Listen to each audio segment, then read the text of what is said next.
እነዚህን ሁለት ኮንሴፕቶች በትክክል የምትረዱ ከሆነ ትሬዲንግ በጣም ቀላል ይሆንላቸዋል። ሊኩዲቲን እና ኢምባላንስን። ሊኩዲቲ የምንለው ብዙ ትሬደሮች ስቶፕ ሉዛቸውን የሚያስቀምጡበት ቦታ ነው። እነዚህ ቦታዎች ከወልድ ሃዮች በላይና ከወልድ ላዎች በታች።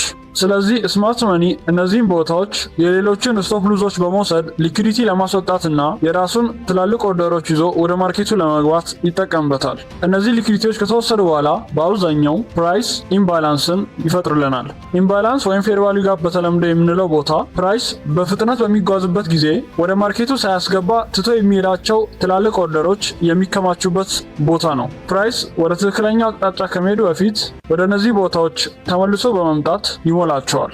ስለዚህ ማድረግ ያለብን ነገር በጣም ቀላል ነው። በመጀመሪያ ሊኩዲቲዎችን ለዩ። በሁለተኛ እነዛ ቦታዎች እስከሚወሰዱ ጠብቁ። በሶስተኛ ፌር ቫልዩ ጋፕ እስኪፈጠር ጠብቁ። በአራተኛ ማርኬት ወደ ፌር ቫልዩ ጋፑ በሚመለስበት ጊዜ ትሬድ ውሰዱ። ስለዚህ ሊኩዲቲ ፕራይስ ወዴት መሄድ እንደሚፈልግ ይነግራቸዋል። ኢምባላንስ ደግሞ በየትኛው መንገድ እናንተም ተቀላቅላችሁት ከሱ ጋር መጓዝ እንደምትችሉ ያሳያቸዋል። ታዲያ ይሄ የስማርት መኒ ኮንሴፕት መሰረት ነው። ሙሉ ፎቁን መገንባት ትፈልጋላችሁ? እንግዲያው የቴሌግራም ቻናላችንን በመቀላቀል ሙሉ ትምህርቱን ማግኘት ትችላላችሁ።